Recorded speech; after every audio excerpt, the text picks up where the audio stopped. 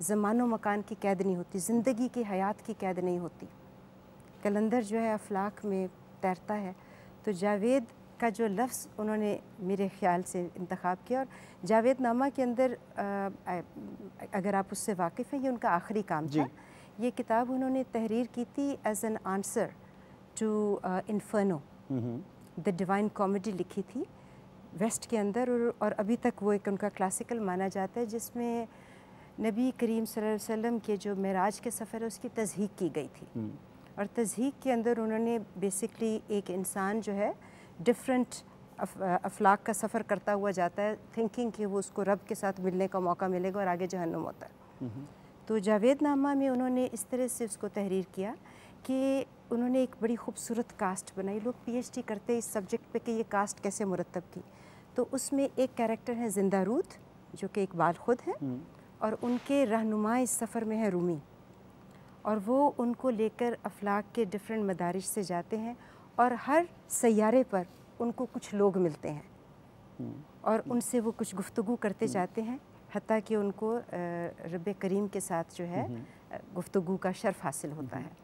تو زندہ رود کا لفظ بھی ایسے ہی ہے۔ زندہ رود ایک ایسا دریا ہے جو کہ ایران میں بہتا ہے، بڑا چھوٹا ہے پر بڑا شوریدہ ہے، اور واحد دریا جو کبھی خشک نہیں ہوتا اور ہمیشہ معجزن رہتا ہے۔ تو اس نام کے انتخاب کو اپنے لیے اور اس کی جاویدانی کو لینا، اس کے اوپر بھی لوگ پی ایچ ڈی کرتے ہیں۔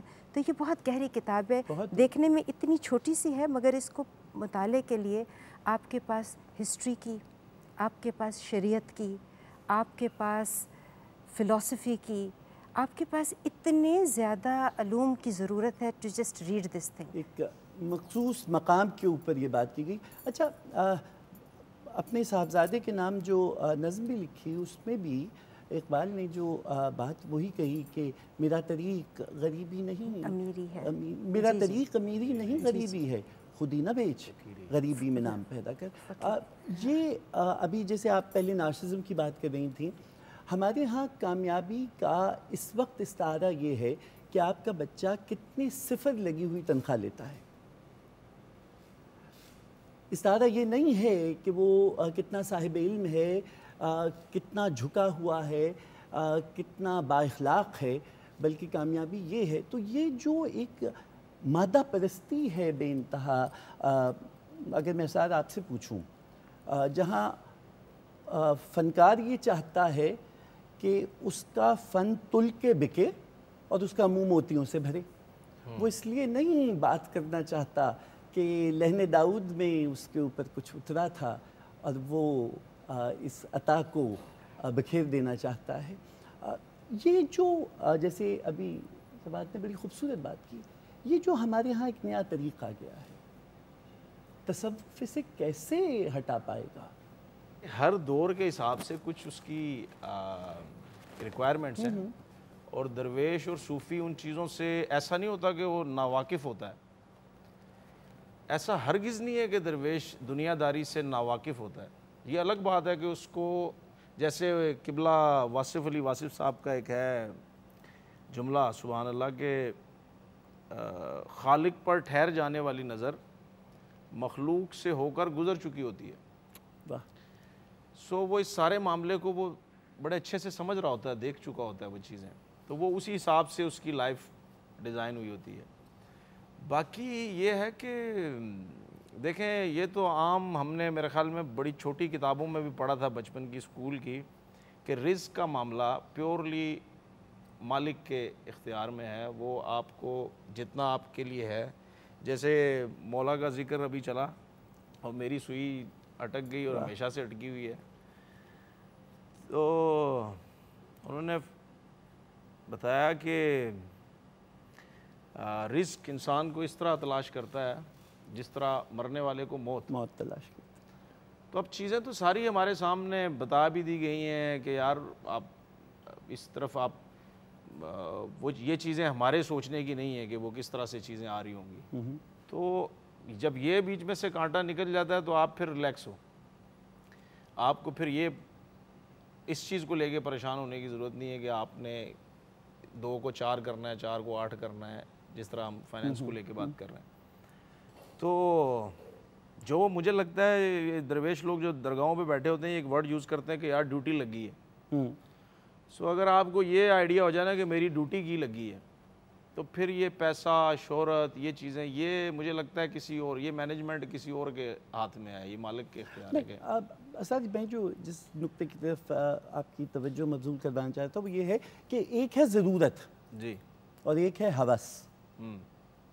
کہاں ہماری ضرورتوں پہ آج ہماری ہوس غالب آ گئی؟ اس پہ گرو نانک کا اور بال ناتھ کا بڑا خوبصورت ڈائلاگ ہے کہ ضرورت اور ہوس میں فرق کیا ہے. اچھا.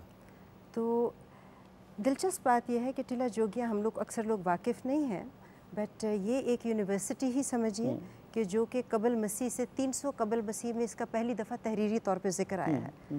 تو یہاں پر جو لوگ رہتے تھے وہ زندگی تیاگ دیتے تھے, اور اس میں ناتھ کا درجہ پانے والے لوگ جو ہیں وہ اگر آپ آج بھی جائیں تو وہ چھوٹا سا حجرہ دیکھ کر یقین نہیں آتا کہ اس کے اندر اگر کسی کو تالا ڈال کے بند کر دیا جاتا ہے تو نہ اس میں ہواداری ہے, نہ کھانا ہے, نہ ان کی کوئی جو انسان کی ضروریات ہے پوری کرنے کی جگہ ہے. تو ضرورت کی تو جو آپ بات کر رہے ہیں کہ اس میں جو ناتھ رہتے تھے ان کی ضرورت تو نہ ہونے کے برابر تھی. آپ نے یہ سامنے لوٹس کا پلانٹ رکھا ہوا ہے, اس کے اوپر گوتم بدھ نکلے تھے جب انہوں نے ڈیفائن کرتے تھے کہ ضرورت کوئی چیز نہیں ہے. انسان کے نفس کو رب کی ذات کے ساتھ تعلق اور توکل کے علاوہ شاید کسی اور بھی ضرورت کی حاجت نہیں ہے. تو ضرورت سے اوپر جو کچھ ہے وہ لوبھ ہی ہے.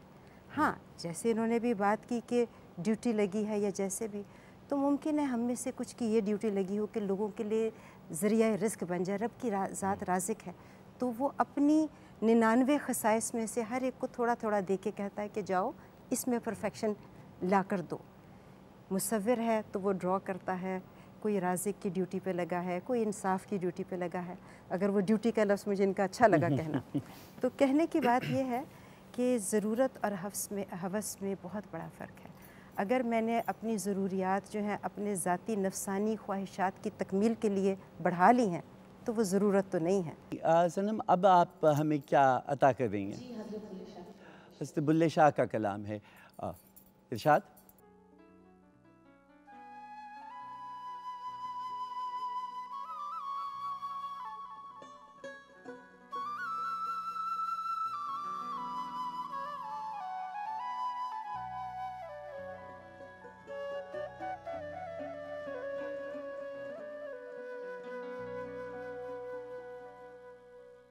داغ درونی سوز مہیدا گھن داغ قبر وچ نیسا کھیڑیاں دی مت مول نہ تھیسا توڑے دوزخ وچ سڑے غلام فریدا غلام فریدا میں قرآن